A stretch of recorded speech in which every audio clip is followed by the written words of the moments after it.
Wish you could become a morning person? You know the type, up before the sun, early morning runs, first one to the office with donuts and a smile. How do they do it? Easy. With the new Galaxy Watch 8, sleep tracking and personalized insights from Samsung Health help you improve so you can wake up to a whole new you. One who, dare I say it, skips the snooze? It's possible. Train your sleep with Galaxy Watch 8. Learn more at Samsung.com. Requires compatible Samsung Galaxy phone, Samsung Health app, and Samsung account. Hello, everyone. Before we dive into today's episode, I wanted to remind you that my book, Drummers on Drumming, is available now on Amazon as both a paperback and an ebook.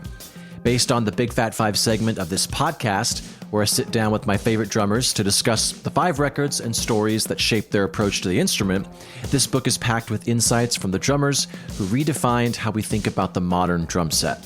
You can grab your copy now by checking the link in this episode's show notes or simply searching Drummers on Drumming on Amazon. So thank you for all the support, and now let's get into the show.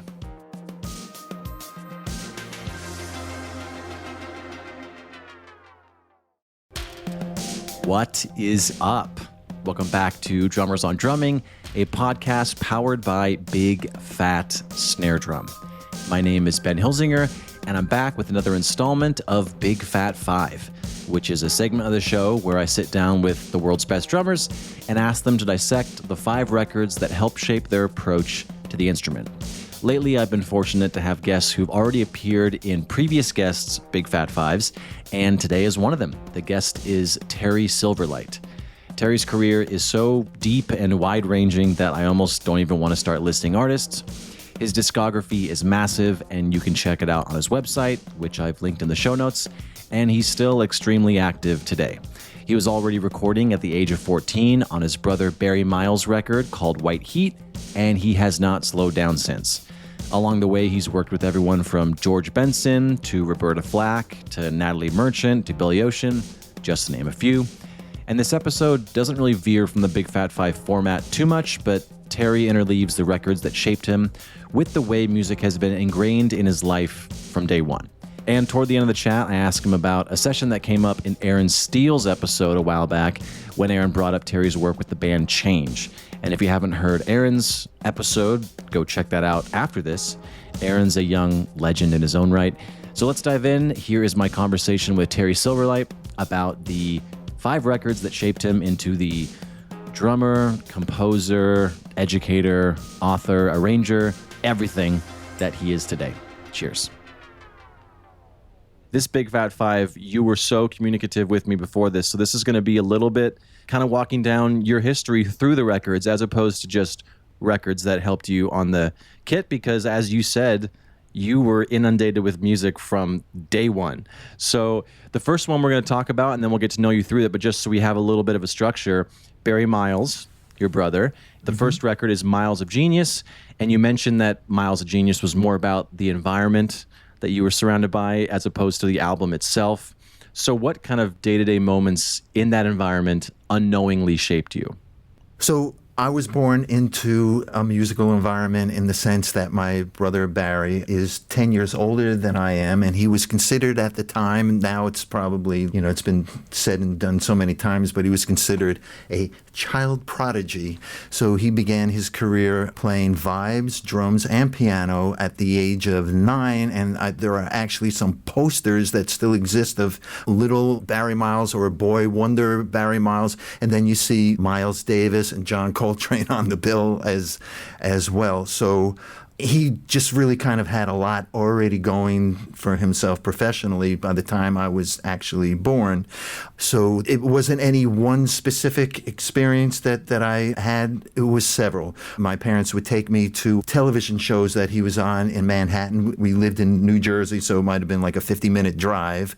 And I remember being in the TV studio watching him play with Chubby Jackson, who I believe was still the bassist in Woody Herman's band.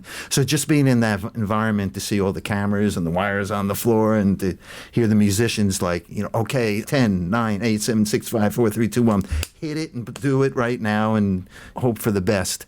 I saw him play at the World's Fair. With his band, he had Eddie Gomez on bass. My brother did gigs where he featured Joe Carroll, who was really a great, I guess you would call it, bebop singer. Joe Carroll appears on some of those 78s with that band with Miles Davis and Charlie Mingus and Charlie Parker. But maybe the biggest influence that it had on, two other influences that it had on me, was that oftentimes he had a room in the basement of our parents' house, and he would just sit down and play drums, and he would say, sit in the corner, just watch me play.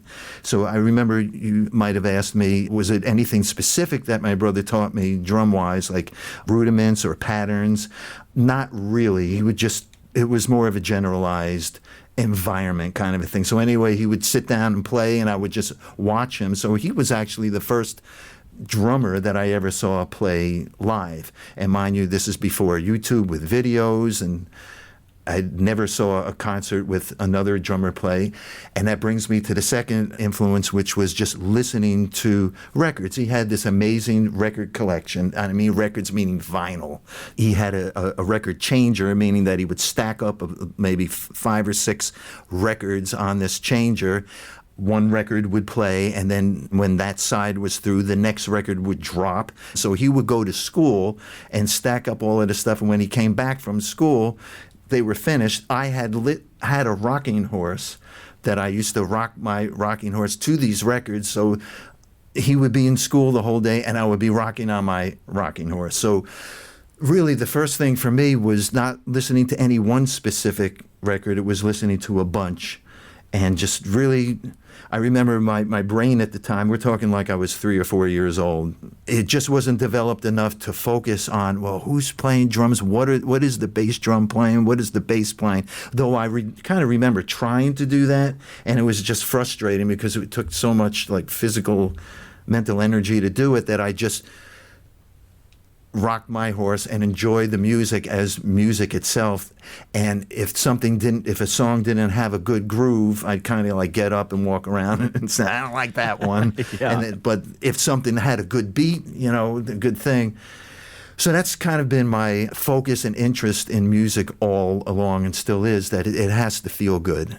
And to me, it's first enjoying music as a listener the way any non-musician will listen to it, just as pure entertainment, and then go back and focus on, okay, well, why is it sounding like this?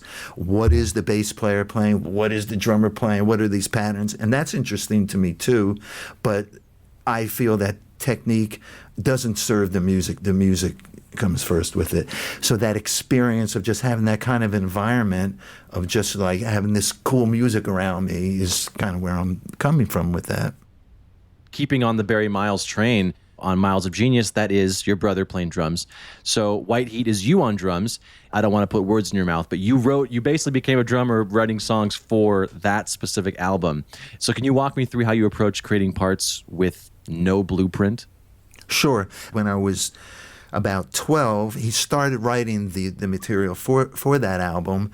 And again, he would take me into the basement. At this point, he wasn't playing drums anymore. He was composing on piano. And he would say, why don't you sit at the drums, and I'm just going to play some ideas that I have, see what you come up with. And that's really basically how I prepared.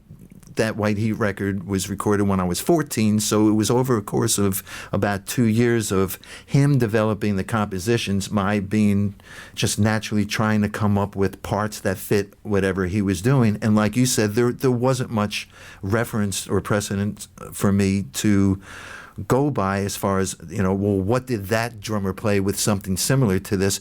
Because there wasn't that much of that kind of music being done at that time. It was before the word fusion, but it kind of was fusion music. So if you want to call it anything, it wasn't, folk or country music. It was closer to like jazz fusion. So the only people that I ever heard play that, and I have to say the only person that I had ever play anything close to that was Tony Williams. Mm-hmm. He had already left Miles Davis's band and recorded the first album that he made after leaving Miles Davis was called Emergency. He made one shortly after that called Turn It Over, and both of those albums definitely made an impression on me, and we can get into why. But anyway, that was basically the only reference that I had, so it was as I go along trying to figure out what to play. And then when I was 14, we went into record playing in New York and recorded the album in 6 hours. Let's just listen to a little bit of the song White Heat, which is on the album White Heat. So again, your brother's the composer, and this is Terry on drums for everyone listening. So here we go, White Heat.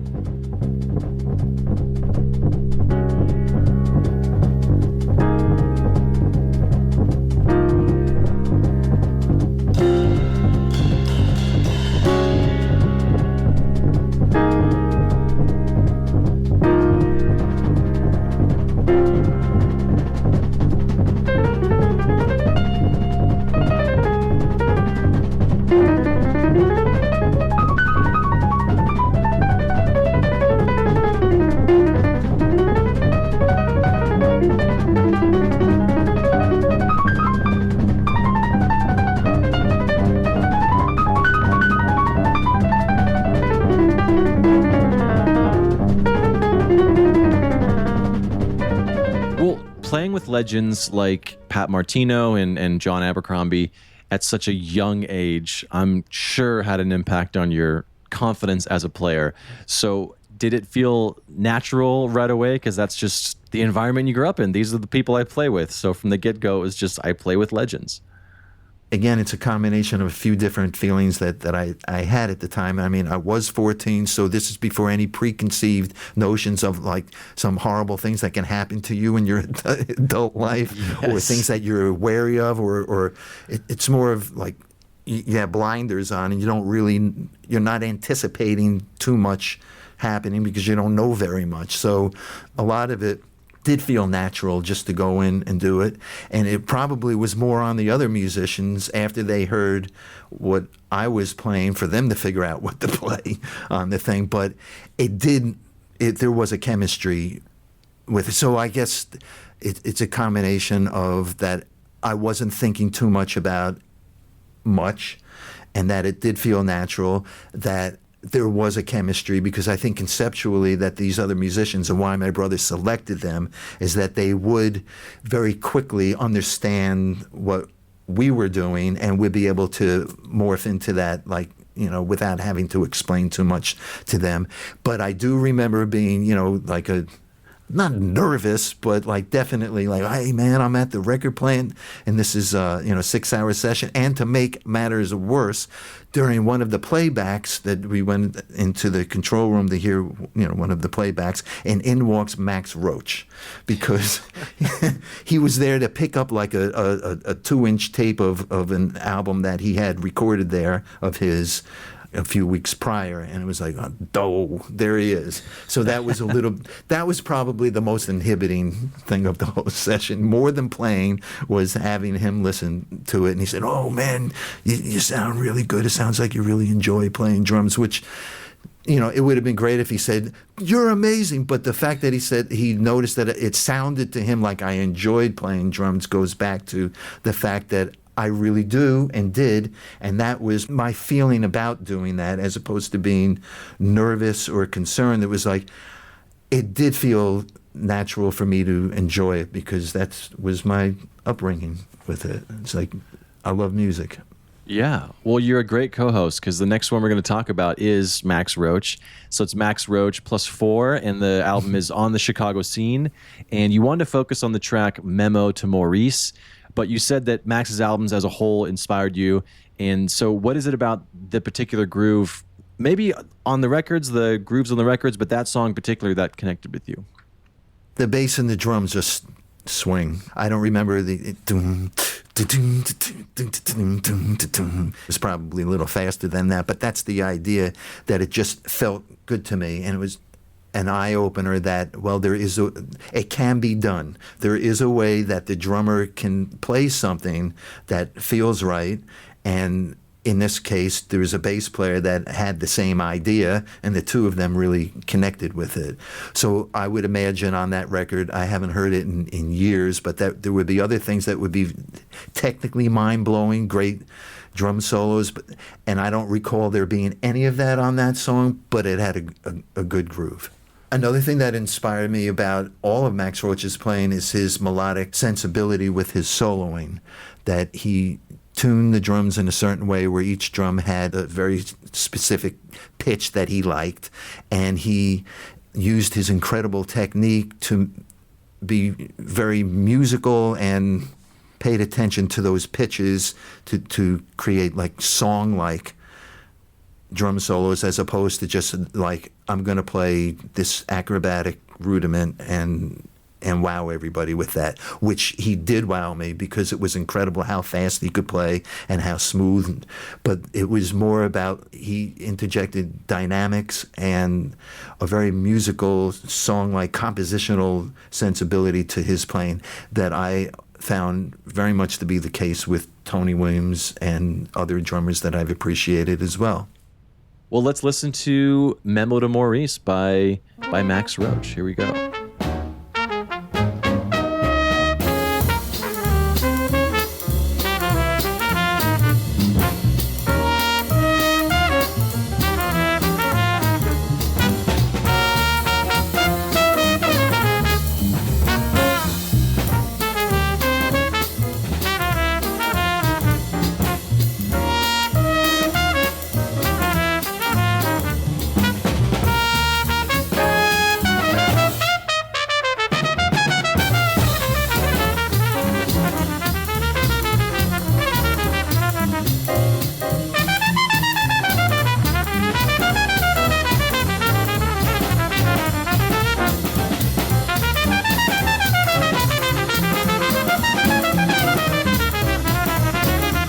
Was it ever an option for you to not do music? I mean, not that you were pushed into it, but in your own mind, was it just, this is my environment, I'm just going to continue? That was just from the very beginning? I don't think from the very beginning I actually specifically said my job description is going to be musician, drummer, writer, or anything like that. I never really thought about it, though, being anything different than that. It wasn't until I went to Princeton for 1 year, and I was pumped to go there. It was just fantastic. And actually, it was a decision whether to go there or to be in New York City to go to Columbia, and I chose Princeton. And after about 3 or 4 months there, I'm not practicing, and I'm not writing, and the academic education here is incredible. And some people could do both, and I'm not going to be the kind of person who would be capable of like taking care of the academics, because I wasn't really great at academics before that, in my opinion, and do the music at the same time. So I took a leave of absence, and I've been absent ever since.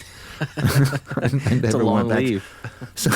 So if there was one particular instance in my life where it was like, well, now do I want to pursue this forever, that might have been it. So consequently, I moved to Manhattan shortly after that to fulfill my aspiration of becoming a session musician and not playing the same music that I was playing with my brother, but to play other kinds of music that I had always been listening to all along, you know, the Beatles and Laura Nyro and Elton John and da-da-da-da-da, and Mitch Mitchell with Jimi Hendrix or John Bonham with Led Zeppelin and da-da-da-da-da-da. And that was a completely different experience for me, and I'm real glad I did it. Well, it kind of also mimics what you were talking about with Tony after departing Miles' band, kind of doing his own thing, and Emergency being kind of that first sonic and compositional switch for him. So that was a huge inspiration for you, it sounds like.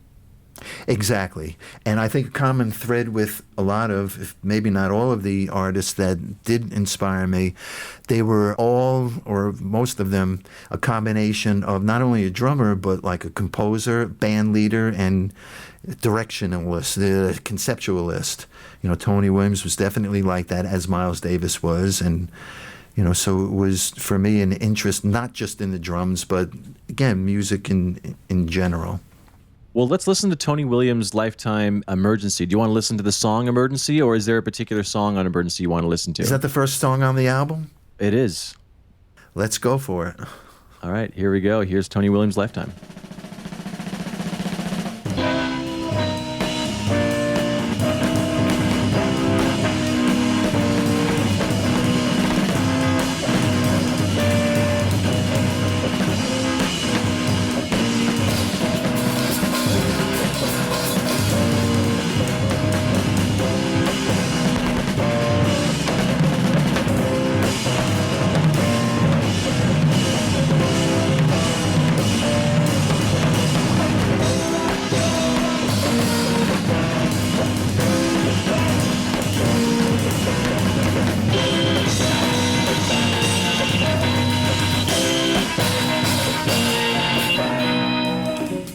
From the story that I understand, whether it is or not, is that he was responsible for discovering John McLaughlin, who was the guitarist on that, and bringing him over. I think he had heard a demo tape of John McLaughlin's and then flew him over from England, where John McLaughlin lived, and recommended him to play with Miles Davis. What that record of Miles Davis's was that John McLaughlin played on, I don't remember if it was Bitches Brew or Jack Johnson or whatever it was, but it was Tony Williams, I believe, who did that. And then Tony used him on this recording, which was just a trio with John on guitar and Larry Young on organ. So what I'm getting from that recording, after I still get the same inspiration from it that I got the first time I heard it, which is, wow, listen to all of that amazing technical stuff that he's playing. But to me, the way he plays it, just, you could dance to it. Yeah. I mean, that's just sort of being funny, but it just feels good to me. Instead of being, it's like, it just has like a groove to everything that he's playing. So in your hierarchy of, I guess, priorities when you're writing music, the audience and the groove, and it has to feel good, that's always your number one, or is that your general number one? That's the first thing. It has to feel good to me. So if I'm writing something or playing something that feels good, then it's like, I hope everybody agrees, and if not, then again, it needs to be changed. And it's like, trash it, be humble, and don't be an ego fest. Let it be an ego fest, and just do whatever needs to happen. But the starting point is like, it has to feel good to me, and then I do whatever I can to project that into the music that either I'm writing or somebody else's music that I'm playing, and out into the audience. And I'm always looking at the audience to see if, people are grooving on it or not. And if they're not, make them look like they're grooving. Exactly. So, yeah, that's always the first thing is a feeling good. For a limited time at McDonald's, get a Big Mac extra value meal for $8. That means 2 all-beef patties, special sauce, lettuce, cheese, pickles, onions on a sesame seed bun, and medium fries, and a drink. We may need to change that jingle. Prices and participation may vary. Hey, this is Bill Simmons from the Bill Simmons Podcast, here to help you make the most of your summer with Michelob Ultra, a superior light beer worth playing for. Play for it with the guys when you're competing to see who can sink more birdies on the golf course, because winning tastes even better with Ultra on the line. Play for Ultra. Fill your fridge with Michelob Ultra this summer. Enjoy responsibly. Copyright 2025 Anheuser-Busch Michelob Ultra Light Beer, St. Louis, Missouri. And is that this? I know you just mentioned the audience, and so did I in the question, but I guess, is there a difference for you between the audience on a record or the audience live? Because some people might be like, well, sometimes live I can be a little more selfish, and because I'm not worried about the timelessness of the record, that it is kind of about the energy in the room. So sometimes I'll be a little more band focused as opposed to audience focused. And then on the records, it's always audience, because that's going to be this packaged thing. But is there a difference between record and live for you when it comes to priorities? There's nothing like playing live, because there are more people and it's more of a human experience. But it's a great question, because I really have always thought in a more limited, confined environment like a recording studio where there's just maybe 3 or 4 musicians around you. Not all the time, because I played in rooms where there were huge orchestras, but for the most part, just a rhythm section. And even being like in your own booth where there's nobody who's very close to you, and just an engineer and the producer and maybe the artist in the control room, I'm concentrated on doing the job, reading the chart and getting the groove, but it's in my mind, is that engineer and is that bass player grooving as if they were an audience member? And is it grooving as if I were an audience member, so I can sort of put myself outside of my body and put myself in front and try to determine, is what's happening here feeling as good as if it were in a live room with live audience?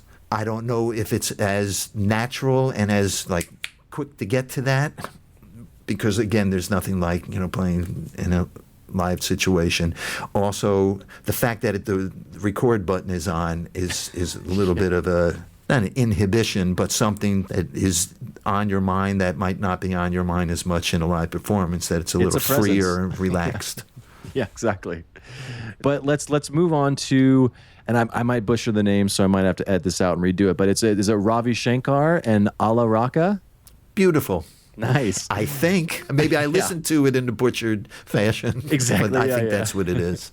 But yeah, Ravi Shankar and Ala Raka are your next kind of pillars that you want to talk about. And specifically, the record is the genius of Pandit Ravi Shankar. Yeah, you noted being drawn to the melodic nature of the tabla. Is that how you pronounce it? Tabla? Yeah. How did listening to Ravi and Ala influence your phrasing and dynamics around the kit?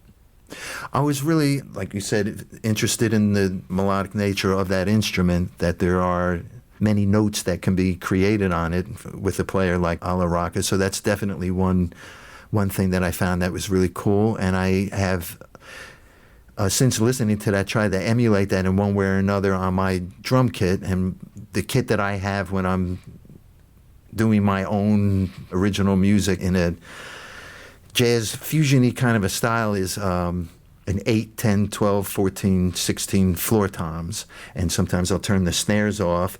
And so and with the bass drum, those are 5, 6, 7 pitches happening. So it's not like I'm trying to copy what Ala Raka did, but just the concept that you can get melody out of drums. And I've written some compositions with a melody that I'm actually playing along on the drums with that melody and trying to get the same pitches happening. But anyway, that's one element with that music. The other is the acrobatics of it, the speed at which these people are playing, and the technical facility is definitely a very entertaining thing to witness.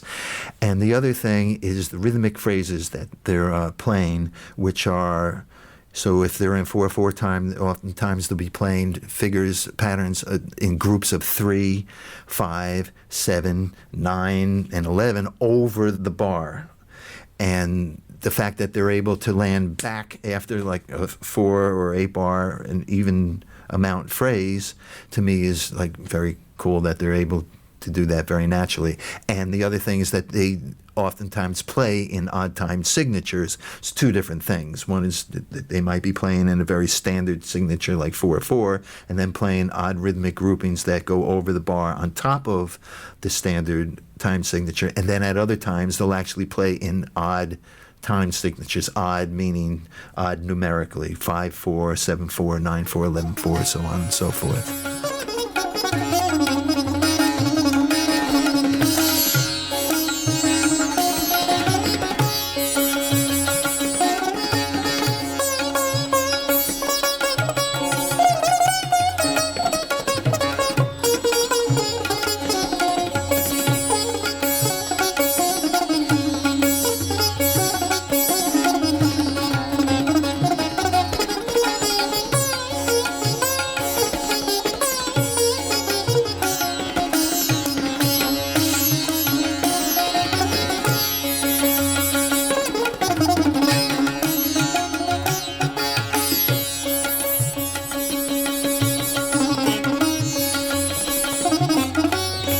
Yeah, it's cool. Sometimes it feels like it switches to a 6/8 feel because they go in groupings of 3, and then it goes back to more 16th note. I mean, whatever kind of Western civilization explanation I can come up with. But that's really cool.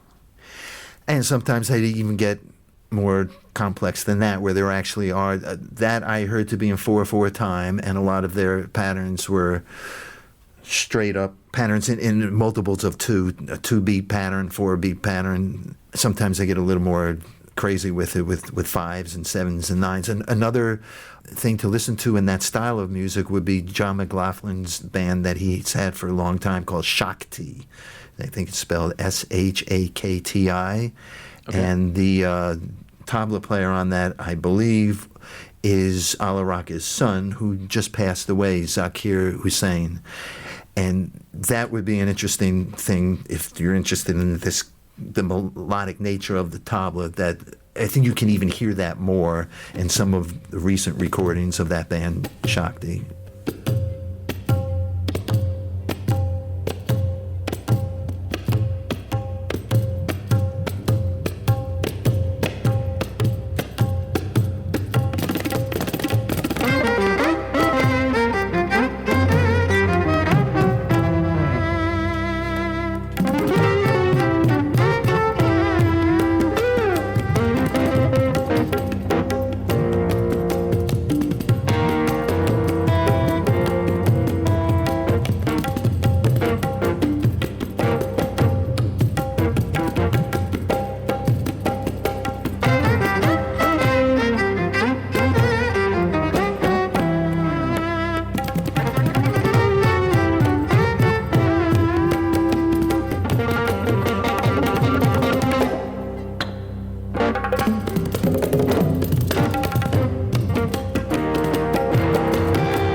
So that's Shakti. The song's called 5 in the morning, 6 in the afternoon. That's a perfect example of that. The tabla is actually playing along with the melody of the composition, so that's definitely something that inspires me for the drums to do that. And just the range of notes that instrument is getting. I'm hearing basically 3 different levels. There's the lower baritone part of it, and he's bending the notes on that. Then there's the middle register where it's more rhythmic. It's more of the muted, sort of decay notes. And then there's I guess if you want to call it the soprano part of it, the ding part of it on top. And then so many things in between and variations thereof. Thank you for playing that Shakti thing. I didn't have to say anything. It's right there. Well, let's go to Elvin Jones. So Elvin Jones, a few records, Trident, and then Live at the Lighthouse, which is an Elvin Jones solo record. The first one, Trident, is McCoy Tyner. What is it about Elvin's grooves on these records that resonated with you? Well, again, to me, it's pretty simple, not what he's playing. But one thing is that it just grooves. It just feels good. I like the Trident album because Ron Carter's playing bass on it, and I've always loved his groove. And he was the bass player in the Miles Davis Quintet when Tony Williams was with it. And I know that had a lot to do with why I like Tony Williams' groove, because the two of them, Ron and Tony, got it together, collectively. And I hear the same thing on that Trident album. I also love the way Ron Carter plays on a lot of the CTI records. CTI was a record label that had artists such as Freddie Hubbard, George Benson, Grover Washington, and the groove that Ron got with the drummers, who some were Airto, Steve Gadd, and I believe Jack DeJohnette might have played on. He did play on some of that. So the same kind of a thing on that Trident record. I really appreciated the groove that Ron and Elvin got. And even though the bass player is different on the Lighthouse record, I believe that was Gene Perla, the groove was great on that too. The other thing that I love about Elvin is that his approach to the groove is pretty unorthodox. He had his own things that he did. It was quite unique. And he had an amazing technique, and I'm not familiar with his biography or what his background is, whether he was a drum corps rudimentary person to begin with, or whether he just came up with his own stuff entirely. But he had a great technique, but that's a perfect example of where the technique served the music. Even though it was quite impressive when he took a solo of how fast he could play, it just sounded very melodic, dynamic, and musical to me. Yeah, Elvin's emotion. It's just his little, his perspective is just where it's at with me, for sure. Sometimes he hits the cymbals a little too much, but you know what, that's okay. I think that's beautifully said. Well, since it's a drumming podcast, let's do the Elvin Sir Jones by McCoy Tyner. Here you go.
The focus is not on anything like precision and exact, and it's his things around it are just more of like a color and circular, as opposed to it being it's like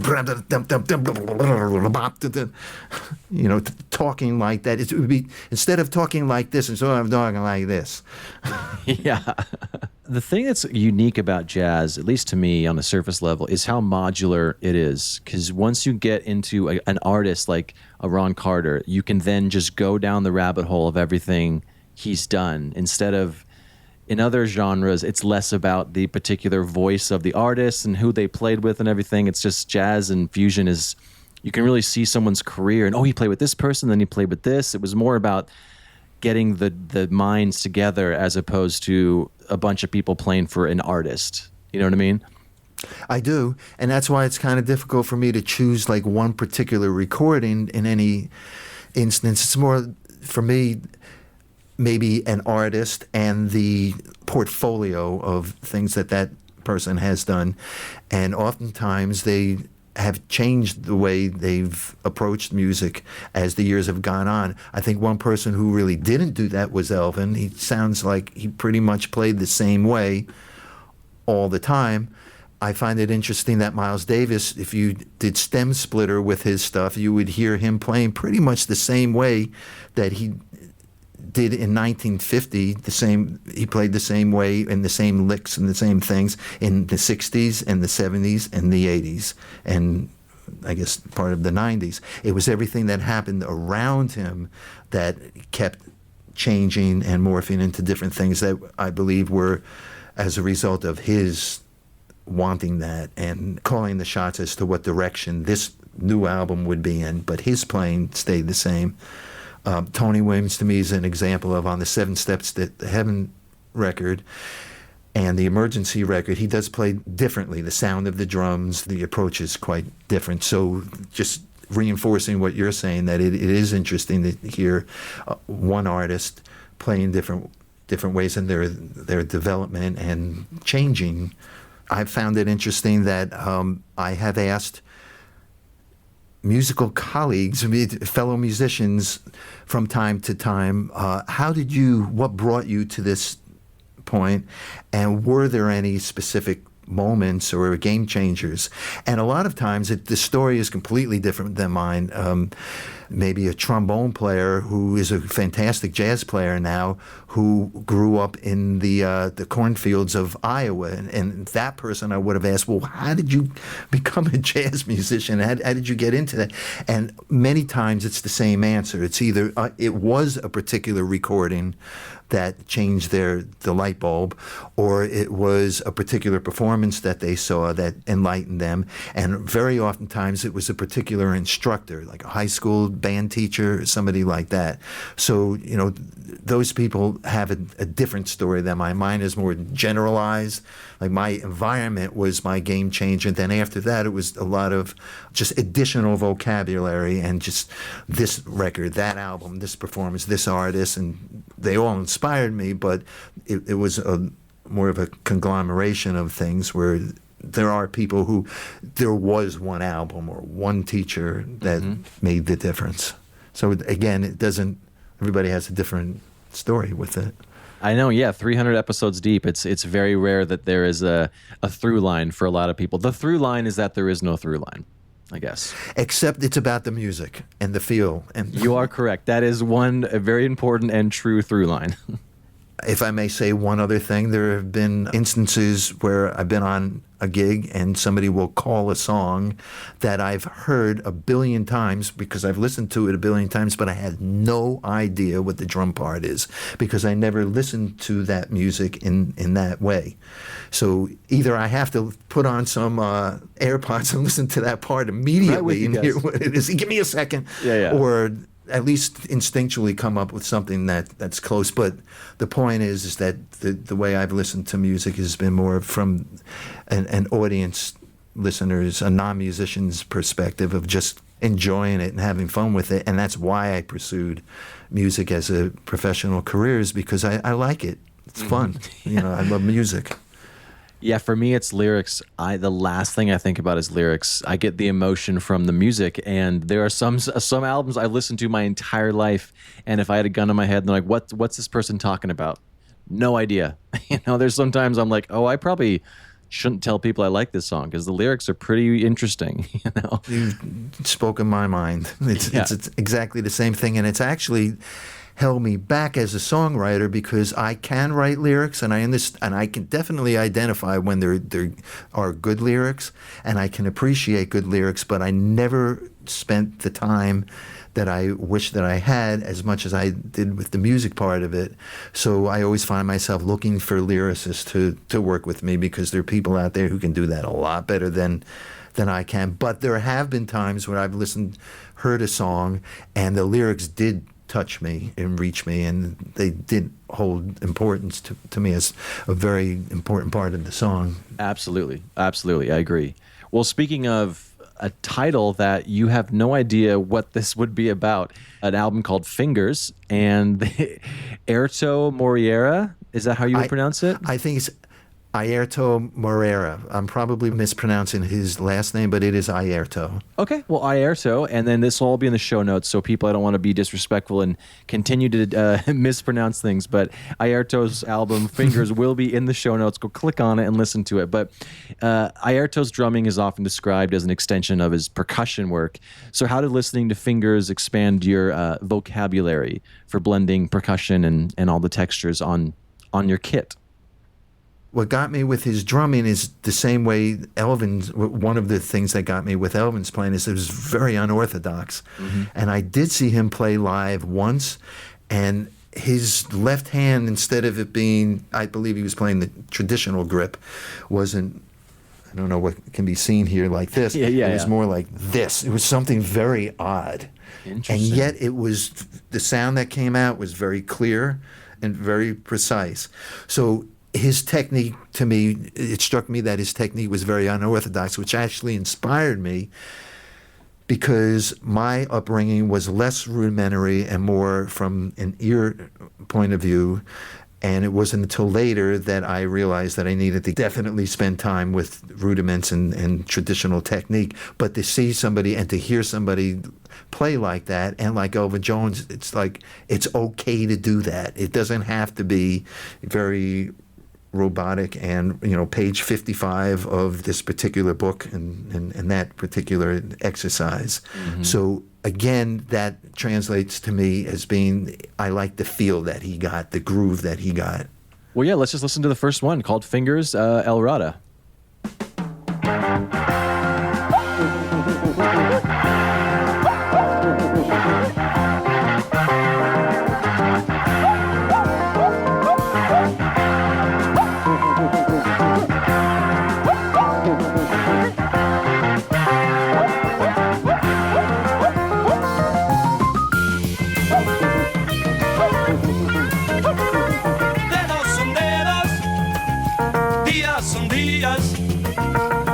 Son madres, hijos son crías, los pensamientos son todos míos, pero mi lengua ya no es tan mía.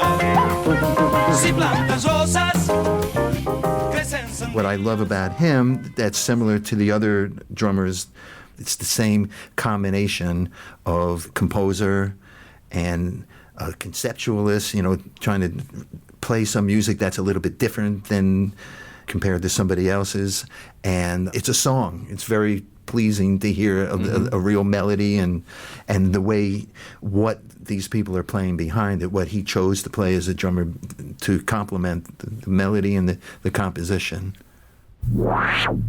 Highlighting your session work. So as I talked about before, Aaron Steele talked about you playing with change. So do you want to talk a little bit about change in that era of your recording career? Sure. It was a session that I was called to play on in Bologna, Italy. So this was with, and this is of interest too, that the musicians who produced and wrote the material were Italian and couldn't speak English hardly at all. So the communication was musical and hand signals. Very musical, yes. But the idea was for me to come up with parts that fit the tracks that I was hearing in the headphones, because they didn't have any demo drum parts. They just had like the synths and not even the vocals at that point.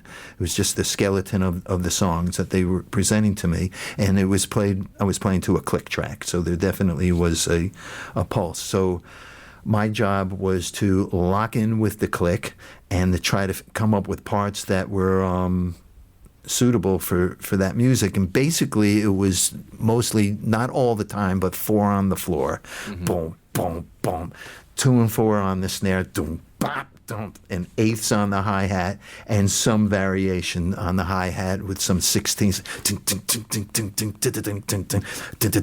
and that's kind of it. Every now and then on the bass drum, some variation, doom, doom, doom, doom, ba-dum, dum, dum, dum, dum, dum, and some fills. So it was very simple, and to be able to maintain that a steady groove and the same feel for 5 minutes or however long those tracks were from the beginning to the end, because in those days it was very uncommon to allow a drummer to punch in any mistakes or for any reason at all.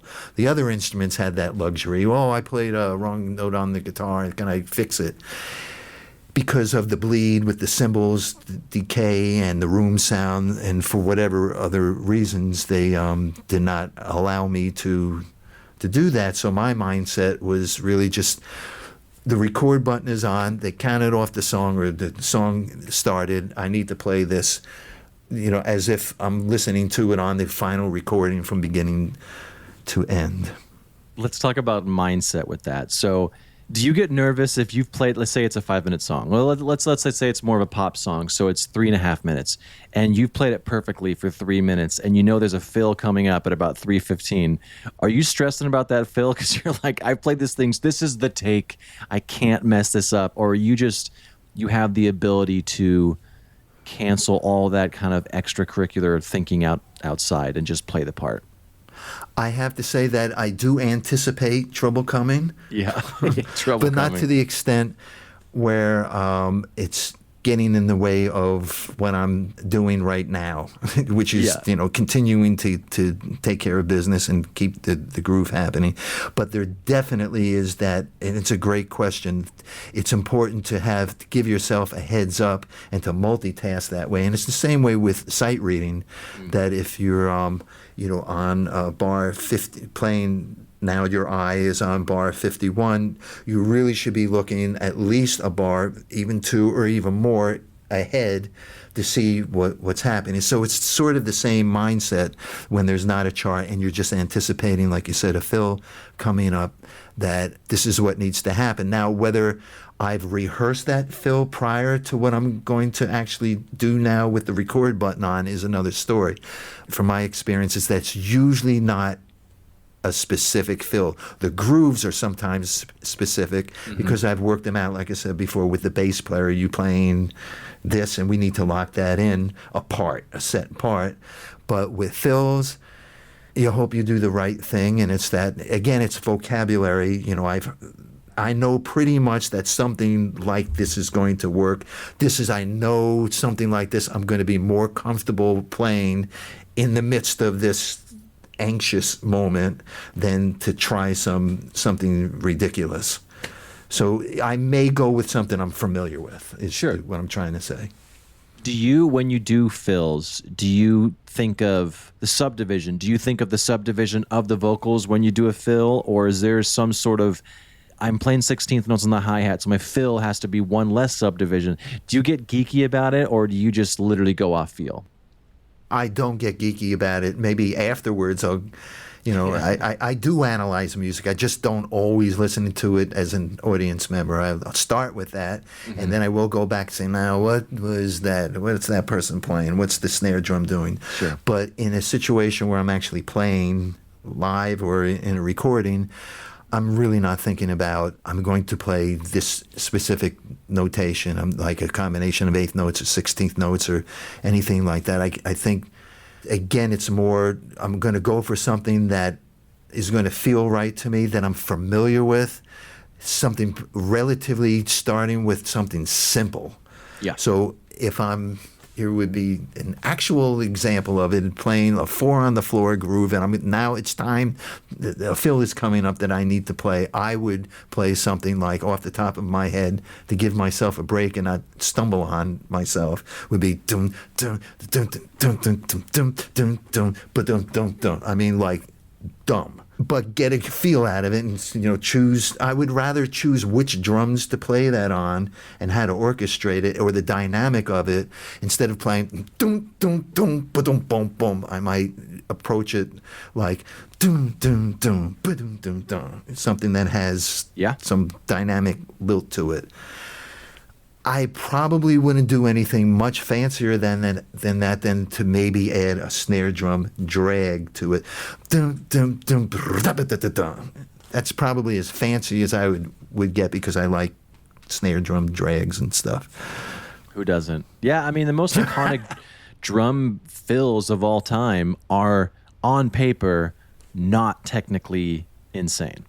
Yeah. I am my own worst enemy when it comes to trying to overthink things and trying to be this innovator. It's like, sometimes just play what an A+ is an A+. That's a great way to say it. That's really the best bet. And to do instinctually what you think is going to be right for the song and for that particular moment, which oftentimes is the simplest thing you could possibly think of. I don't know, recordings in particular. I don't know if I've ever done this on a recording, but I have heard that there have been very iconic recordings where the drum kit was just snare drum, hi-hat, one cymbal, and bass drum. No toms whatsoever. So that means there wouldn't be too many fills happening other than, a few drags. Yeah. Well, let's play. I want to play Miracles. I want to bring it back full circle, because this is the song that Aaron talked about from Change. So it's the song Miracles, and for all intents and purposes, this is... Is that the one where I played the fill that has like 15 64th notes and goes into, it's like 64th note triplets, and they say we're in Bologna now, go back to New York. Is that one? Maybe. I Let's don't see. think so. Yeah. Here we go.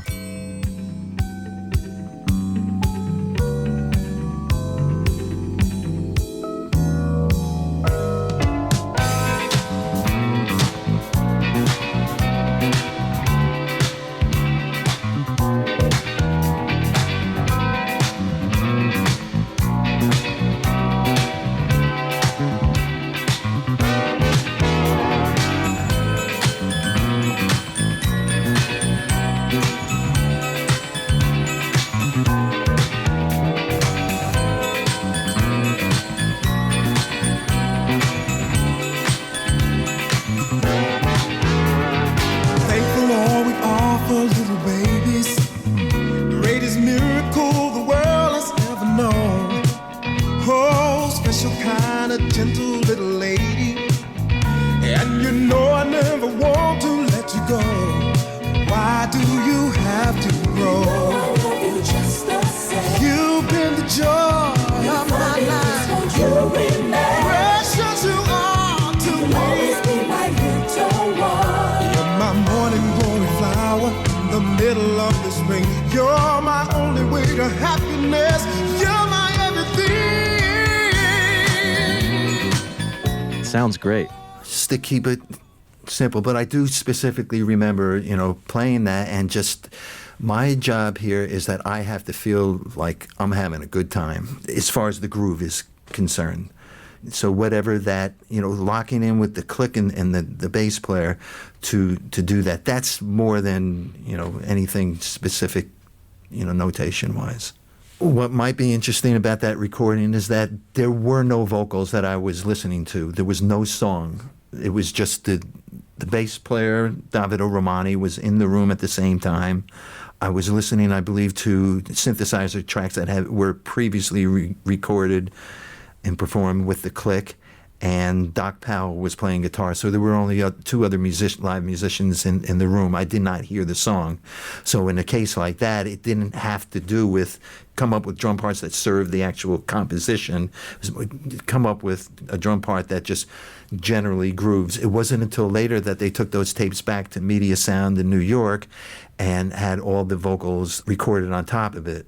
The album before this one was an album that Luther Vandross was the lead singer on, and he had already gotten his solo artist deal. They asked him to sing on this one that you just played, and he said, I'm under contract, I can't do that. So consequently, he arranged all the background vocals on the record that you just played and sings background vocals. So I forget who the lead singer is on it, but they actually had to find lead singers that sounded like him because the other album had some hits on it. It was Searchin' and The Glow of Love, and this is what they came up with. So you asked if the hand claps I was playing along to that. No, that was evidently recorded at a later date as well. Well, I guess I'll end on this, because you talked about in our communication prior to this about working with Billy Ocean, and on some of his songs used drum machines, but maybe on a lot of his slower ballad songs, they did utilize you. And so talking about long notes and short notes, this is kind of a new concept that has been introduced to me of just playing and actually thinking of a snare hit on slower songs as like you actually sing in your head the length of the note. Yeah, how do you approach a ballad? Well, when I began getting called to play on ballads, which was, I don't know if you want to call it odd, because I had a history of playing on notes that were closer together and faster. That's a good way to say it, yeah. That was a game changer for me, like to figure out how to do that. And I have always found for me that it's actually more difficult for me to play slower when there's more space between the notes. Yep. Because there is that much space. So I took piano lessons for a while. Actually, I think I have a better technique on piano than I do drums, but I have no repertoire on piano. I would never play for you. I just use it as a tool to write. Sure. But I had a great teacher, and she always said, make sure that you give each note its full value. Don't get to the next note too soon or, too late.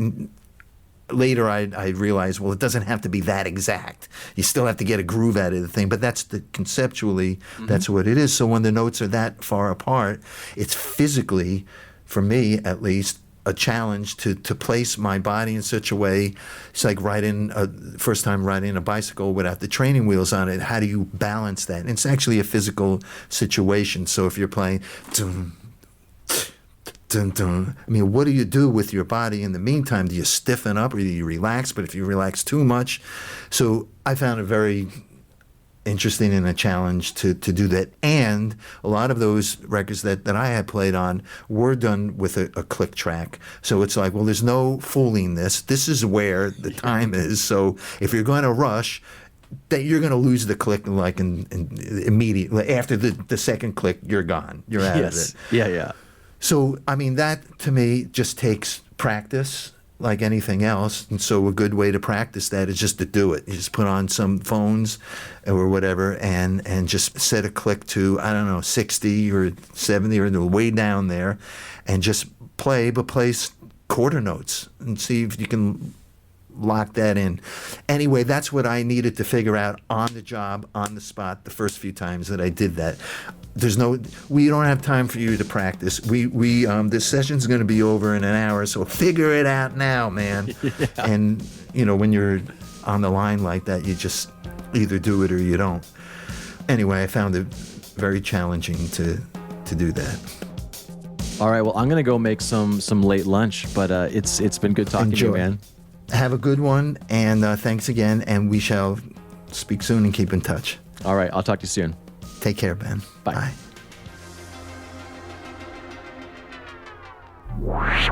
And that's the show. If you're listening on a platform that allows ratings and reviews, do that. It helps more people find the show, so it'll get bigger and better, and hopefully I'll have a chance to sell out one day. But you'll be an OG listener that can brag to all your friends. Anyways, why don't you go and check us out at bigfatsnaredrum.com and follow us on all the socials. Just search for Big Fat Snare Drum and you will find us. The show is edited in part using iZotope RX Audio Editor. It's amazing, so go check that out at iZotope.com. And thanks again to Gunnar Olsen for the theme music. Bye.